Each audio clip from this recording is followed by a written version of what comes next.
Papurihan, Diyos ng lahat o papuri. Sa kaitaasan, siya'y papurihan, ngayon at magpakailanman. Umawi ang daigdigan, lahat ng naroroon. Umawit ang sangkatauhan, purihin ang Panginoon. Papuri sa kaitaasan, siya'y papurihan, Diyos ng lahat o papuri sa kaitaasan, siya'y papurihan, ngayon at magpakailanman. Sa ngalan ng Ama at ng Anak at ng Espiritu Santo. Amen. Ang pagpapala ng ating Panginoong Hesukristo, ang pag-ibig ng Diyos Ama, at ang pakikipagkaisa ng Espiritu Santo naway sumainyong lahat. At sumaiyo rin. Mga kapatid, tinipon tayo bilang kaanib ng angka ng Diyos. Kaya dumulog tayo sa mawaing Panginoong nagpapatawad ng lubos. Sinugong tagapagpagaling sa mga nagsisisi, Panginoon, kaawaan mo kami. Panginoon, kaawaan mo kami. Dumating na tagapag-aniyayang mga makasalanan ay magsisi, Kristo, kaawaan mo kami. Kristo, kaawaan mo kami. Nakaluklok ka sa kanan ng Diyos Ama para ipamagitan kami. Panginoon, kaawaan mo kami. Panginoon, kaawaan mo kami. Kaawaan tayo na makapangyarihang Diyos, patawarin tayo sa ating mga kasalanan at patnubayan tayo sa buhay na walang hanggan. Amen. Manalangin tayo. Ama naming makapangyarihan, kaming iyong mga kinupkop ay niloob mong maging mga anak sa liwanag mong kaloob. Huwag mong ipahintulot na sa katiwalian kami ay masangkot.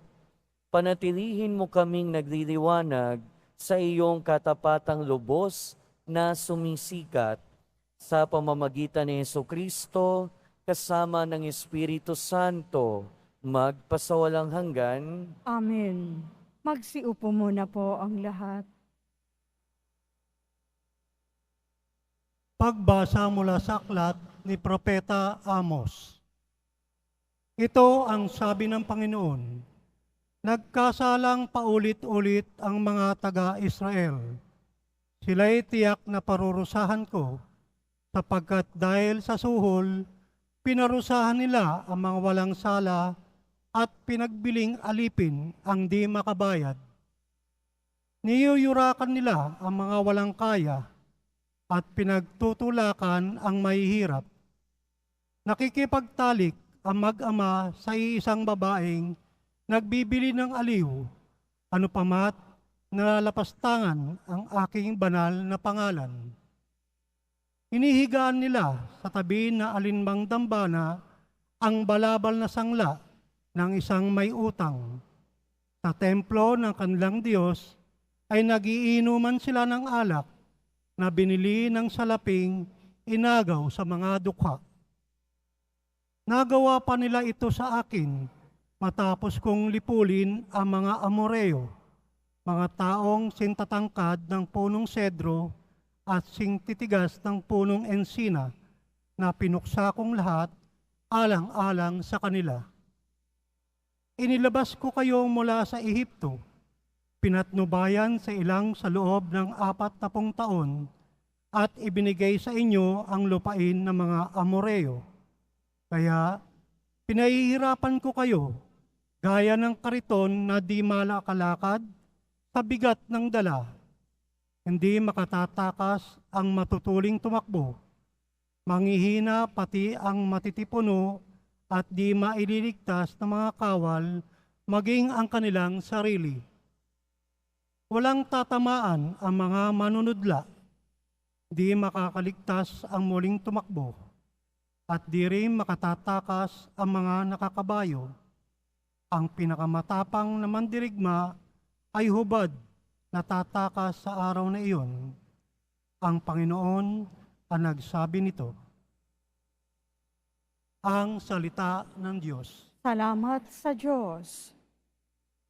Tinig ng Diyos dapat dinggin kahit ng ayaw pansinin. Tinig ng Diyos dapat dinggin kahit ng ayaw pumansin. Bakit ninyo inuusal yaong aking mga utos? At bakit ang paksa ninyo ay sa tipan natutungod? Pag kayo ay tinutuwid, agad kayong napupuot, at ni ayaw na tanggapin yaong aking mga utos. Tinig ng Diyos dapat dinggin kahit ng ayaw pumansin. Ang makitang magnanakaw ang nagiging kaibigan, at kung sinong mapang-apid, siya ninyong kasamahan. Mabilis ang inyong dila sa masamang sasabihin, sa inyo ay baliwala ang gawang magsinungaling. Tinig ng Diyos dapat dinggin kahit ng ayaw pumansin.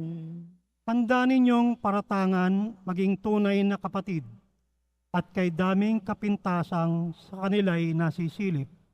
Kahit ito ay ginawa, hindi kayo alumana, kaya naman ang akala, kayo't ako'y magkaisa. Ngunit ngayon, panahon nang kayo'y aking pagwikaan, upang inyong maunawa ang ginawang kamalian. Tinig ng Diyos dapat dinggin kahit ng ayaw pumansin.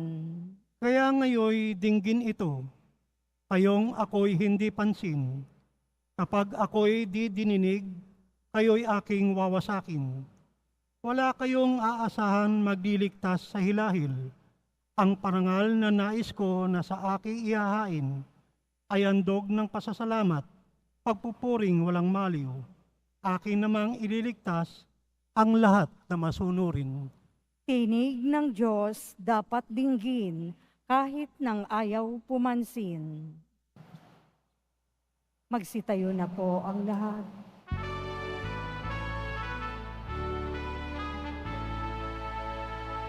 Alleluia, Alleluia, Alleluia,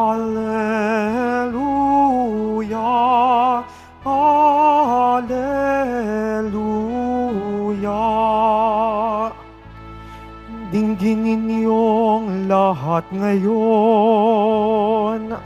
ang tinig ng Panginoon sa loob na mahinahon. Alleluia, Alleluia, Alleluia, Alleluia.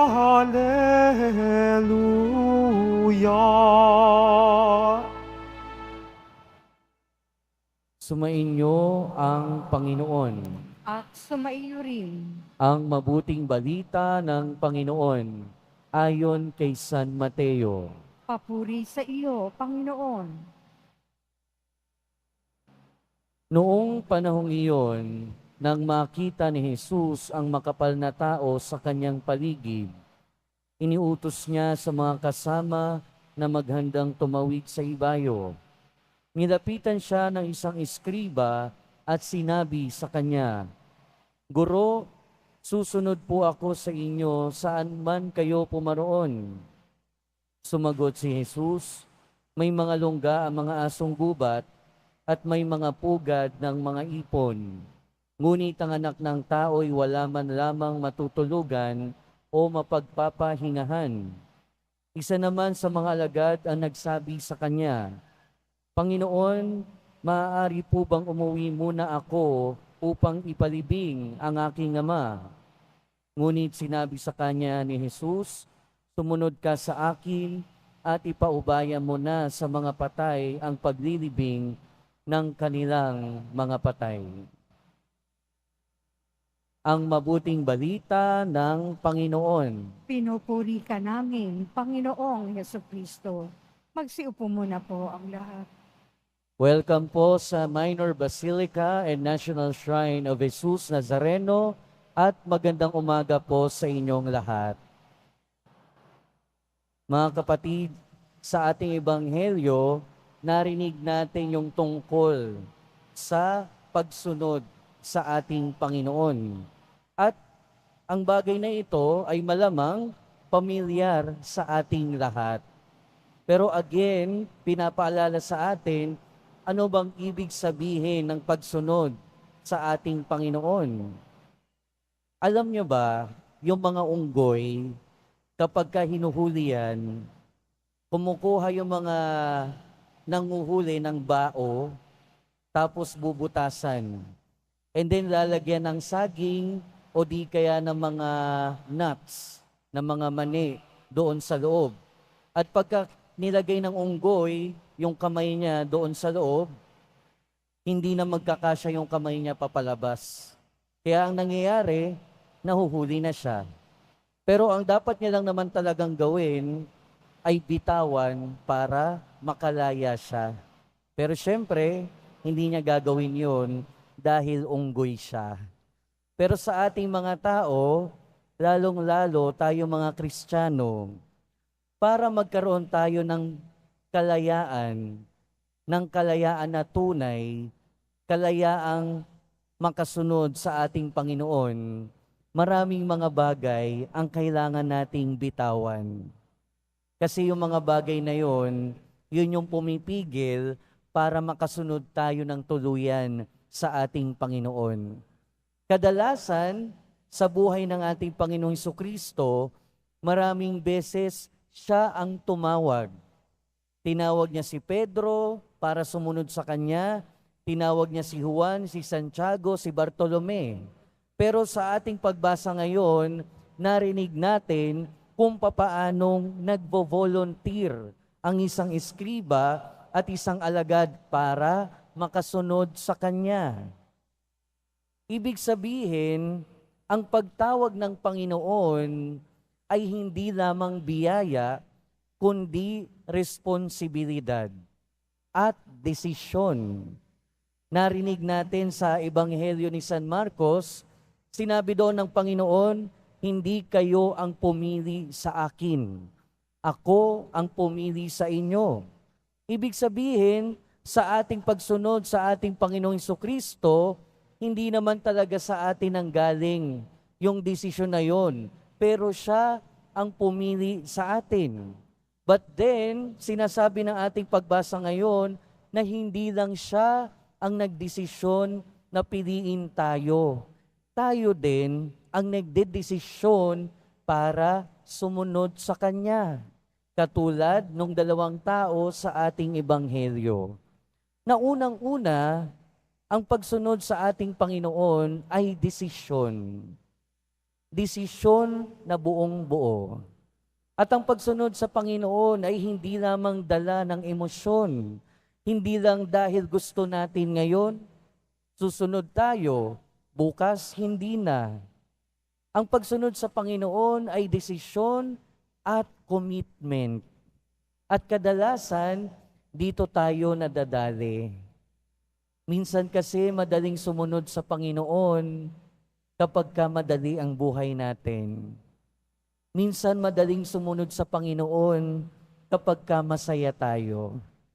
Pero kapag dumadating na yung pagsubok, kapag dumadating na kailangan nating panindigan ang ating pananampalataya, doon humihirap sumunod sa Panginoon.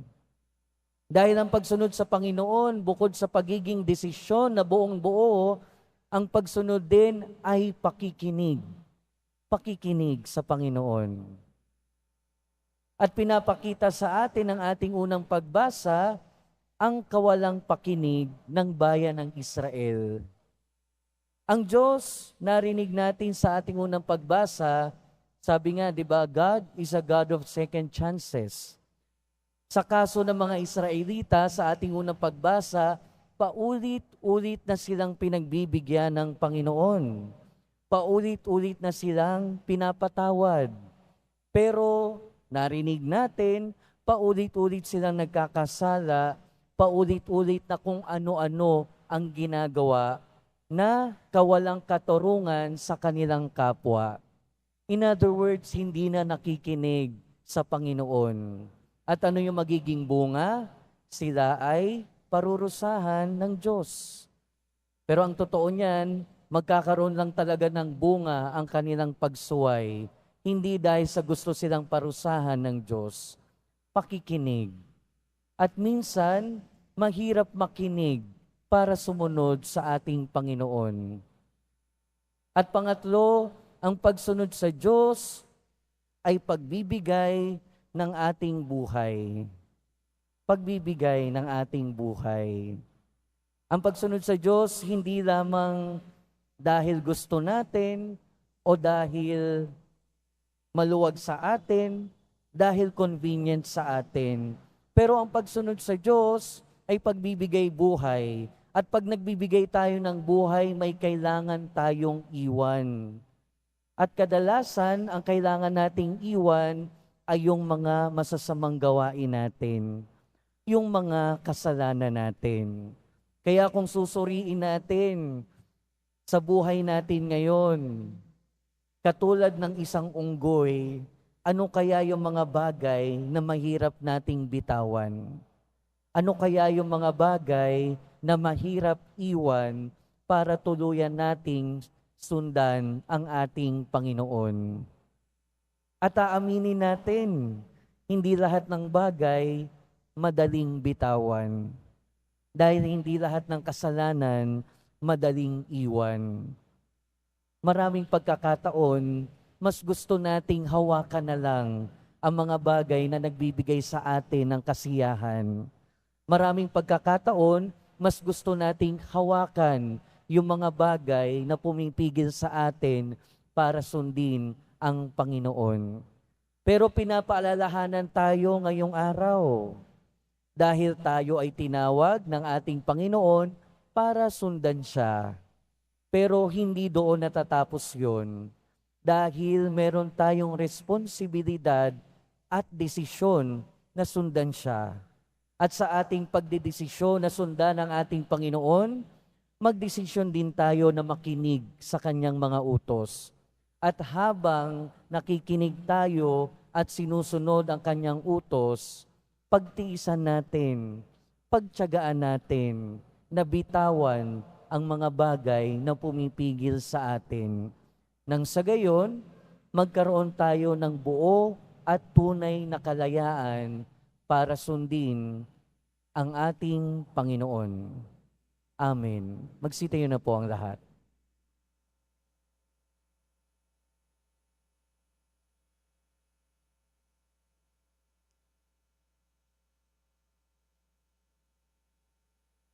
Minamahal kong mga kapatid, iluhog natin ang ating mga pangangailangan sa Diyos Ama, kung saan naroon ang kanyang anak na nauna sa atin at tumatawag sa atin na sundan siya. Manalangin tayo ng may pananalig sa biyaya sa pagtanggap sa pagtawag na ito. At sa bawat panalangin ng ating itutugon, Ama, bigyan mo kami ng biyaya na sundan ang iyong anak.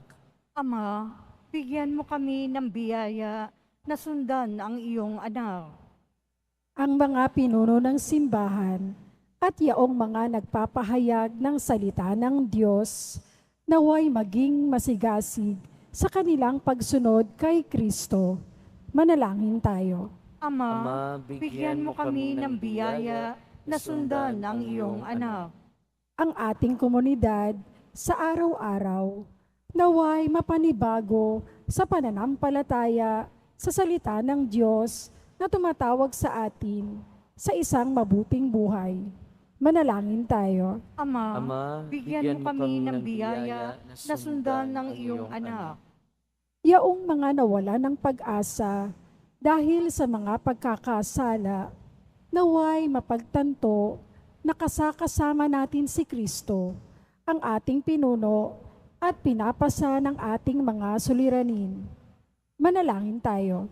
Ama, Ama, bigyan mo kami ng biyaya na sundan ng iyong anak.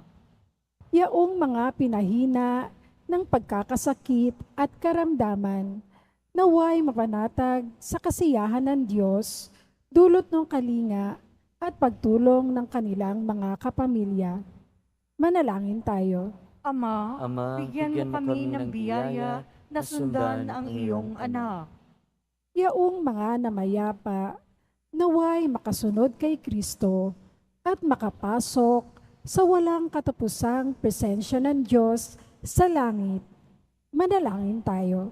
Ama, Ama, bigyan mo kami ng biyaya na sundan ang iyong anak. Diyos Ama, sa aming pagnanais na sumunod sa yapak ng iyong anak, gawin mo kaming iisa sa isip at puso sa pamamagitan ni Kristo na aming Panginoon. Amen. Magsiupo muna po ang lahat.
Magsitayo na po ang lahat.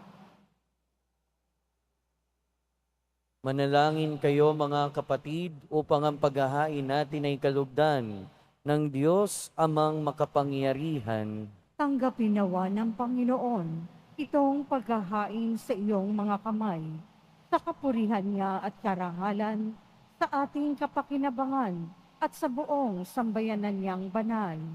Ama naming lumikha, kami iyong pinaging dapat gumanap sa pagdiriwang ng paghahain ng iyong pagliligtas. Ipagkaloob mong ang aming paglilingkod sa iyo ay gawing kalugod-lugod ng mga alay na ito. Sa pamamagitan ni Hesukristo, kasama ng Espiritu Santo, magpasawalang hanggan, Amen. sumainyo ang Panginoon. At sumaiyo rin, Itaas sa Diyos ang inyong puso at diwa. itinaas na namin sa Panginoon. Pasalamatan natin ang Panginoong ating Diyos. Marapat na siya ay pasalamatan. Ama naming makapangyarihan, tunay ngang marapat na ikaw ay aming pasalamatan. Pinagbibigyan mong ito'y aming maihayag, kahit na ito'y walang anumang maidaragdag sa kadakilaang sa iyo ay likas. Sa pagpupuri namin ang nakikinabang, ay kami ring iyong pinakikiharapan sa pamamagitan ng iyong anak na minamahal. Kaya kaysa ng mga anghel na nagsisiawit ng papuri sa iyo, nang walang humpay sa kalangitan, kami nagbubunyi sa iyong kadakilaan. Santo, Santo, Santo, Panginoong Diyos ng mga hukbo, napupuno ang langit at lupa ng kadakilaan mo, o sana sa kaitaasan, pinagpala ang naparirito sa ngalan ng Panginoon, o sana sa kaitaasan. Magsiluhod po ang lahat. Ama naming banal, ikaw ang bukal ng tanang kabanalan. Kaya't sa pamamagitan ng iyong Espiritu, gawin mong banal ang kaloob na ito upang para sa aming maging katawan at dugo ng aming Panginoong Hesukristo. Bago niya pinagtiis ang kusang loob na maging handog, hinawakan niya ang tinapay, pinasalamatan kanya, pinaghati-hati niya iyon, iniabot sa kanyang mga alagad at sinabi, "Tanggapin ninyong lahat ito at kanin. Ito ang aking katawan na ihahandog para sa inyo."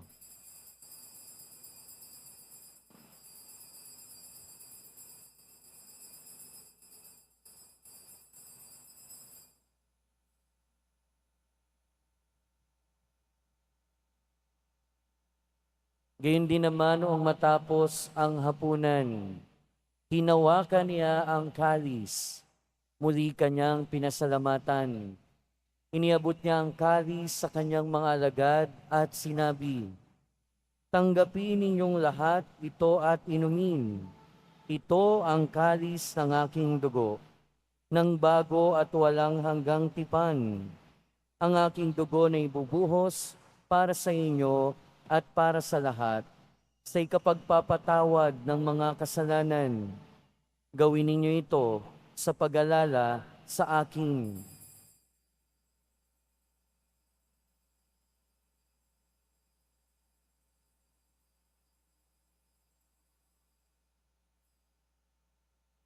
Magsitayo na po ang lahat. Ipagbunyi natin ang misteryo ng pananampalataya. Si Kristo'y namatay, si Kristo'y nabuhay, si Kristo'y babalik sa wakas ng panahon. Ama, ginagawa namin ngayon ang pag-alala sa pagkamatay at muling pagkabuhay ng iyong anak. Kaya tiniaalay namin sa iyo ang tinapay na nagbibigay buhay at ang kalis na nagkakaloob ng kaligtasan. Kami nagpapasalamat dahil kami iyong minarapat na tumayo sa harap mo para maglingkod sa iyo. Isinasamo namin kaming magsasalo-salo sa katawan at dugo ni Kristo ay mabuklod sa pagkakaisa sa pamamagitan ng Espiritu Santo. Ama, lingapin mo ang iyong simbahang lagkanap sa buong daigdig. Puspusin mo kami sa pag-ibig, kaysa ni Francisco na aming Santo Papa at ni Jose na aming Obispo at ng Tanang Kaparian. Alalahanin mo rin ang mga kapatid naming nahimlay nang may pag-asang sila'y muling mabubuhay, gayon din ang lahat ng mga pumanaw. Kaawaan mo sila at patuloyin sa iyong kaliwanagan. Kaawaan mo at pagindapating kaming lahat na makasalo sa iyong buhay na walang wakas, kaysa ng mahal na Birheng Maria na ina ng Diyos, ng kabiyak ng puso niya si San Jose, kaysa ng mga apostol ni San Juan Bautista at ng lahat ng mga banal na namuhay dito sa daigdig ng kalugod-lugod sa iyo. Maipagdiwang nawa namin ang pagpupuri sa ikararangal mo sa pamamagitan ng iyong anak na aming Panginoong Hesukristo. Sa pamamagitan ni Kristo, kasama niya at sa Kanya, ang lahat ng parangal at papuri ay sa iyo, Diyos amang makapangyarihan, kasama ng Espiritu Santo, magpasawalang hanggan. Amen. Sa tagubili ng mga nakagagaling na utos at turo ni Jesus na Panginoon natin at Diyos, ipahayag natin ng lakas loob. Ama namin, sumasalangit ka, sambahin ang ngalan mo, mapasa amin ang kaharian mo, sundin ang loob mo, dito sa lupa para ng sa langit. Bigyan mo kami ngayon ng aming kakanin sa araw-araw, at patawarin mo kami sa aming mga sala, para ng pagpapatawad namin sa nagkakasala sa amin, at huwag mo kami ipahintulot sa tukso, at iadya mo kami sa lahat ng masama. Hinihiling namin kami adya sa lahat ng masama, pagkalooban ng kapayapaan araw-araw, iligtas sa kasalanan at ilayo sa lahat ng kapahamakan. Samantalang aming pinananabikan ang dakilang araw ng pagpapahayag ng tagapagligtas naming si Hesu Kristo. Sapagkat iyo ang kaharian at ang kapangyarihan at ang kapurihan magpakailanman. Amen. Panginoong Kristo, sinabi mo sa iyong mga apostol, kapayapaan ang iniiwan ko sa inyo, ang aking kapayapaan ang ibinibigay ko sa inyo. Tunghayan mo ang aming pananampalataya at huwag ang aming pagkakasala. Pagkalooban mo kami ng kapayapaan at pagkakaisa ayon sa iyong kalooban, kasama ng Espiritu Santo, magpasawalang hanggan. Amen. Ang kapayapaan ng Panginoon ay laging sumainyo. At sumaiyo rin. Magbigayan kayo ng kapayapaan sa isa't isa. Peace be with you po. Kordero ng Diyos na nag-aalis ng mga kasalanan ng sanlibutan, maawa ka sa amin. Kordero ng Diyos na nag-aalis ng mga kasalanan ng sanlibutan, maawa ka sa amin. Kordero ng Diyos na nag-aalis ng mga kasalanan ng sanlibutan, ipagkaloob mo sa amin ang kapayapaan. Magsiluhod po ang lahat.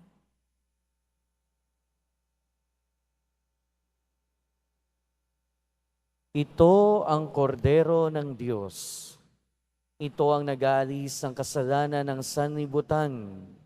Mapalad ang mga inaanyayahan sa kanyang piging. Panginoon, hindi ako karapat-dapat na magpatuloy sa iyo, ngunit sa isang salita mo lamang ay gagaling na ako.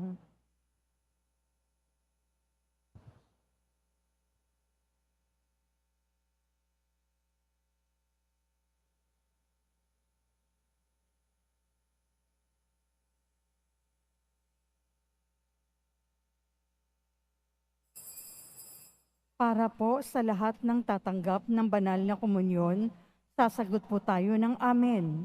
Pagkasabi ng pari o ng lay minister ng katawan ni Kristo at isubo agad sa bibig bago umali sa harapan ng pari o lay minister. Sumunod po tayo.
Manalangin tayo.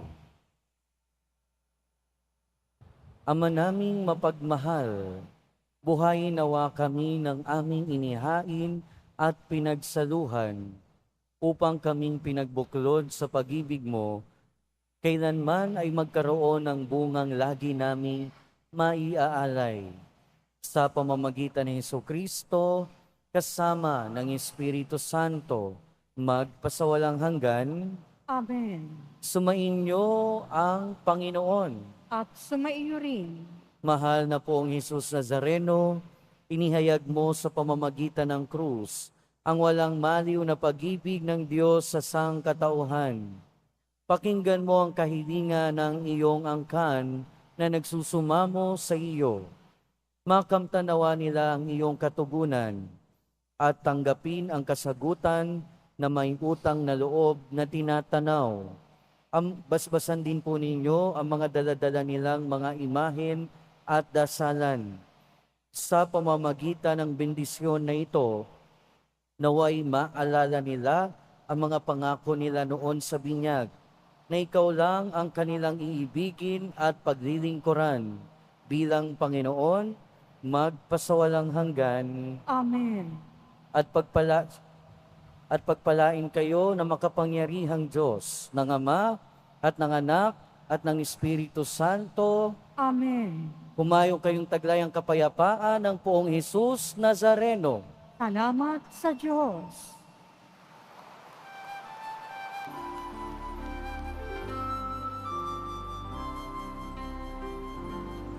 Nuestro Padre Jesus Nazareno, sinasamba ka namin. Pinipintuho ka namin. Aral mo ang aming buhay at kaligtasan, Nuestro Padre Jesus Nazareno. Iligtas mo kami sa kasalanan. Ang krus mong kinamatayan ay sagisag ng aming kaligtasan. Nuestro Padre Jesus Nazareno, dinarangal ka namin. Nuestro Padre Jesus Nazareno, niluluwalhati ka namin. Nuestro Padre Jesus Nazareno, dinarangal ka namin. Nuestro Padre Jesus Nazareno, niluluwalhati ka namin.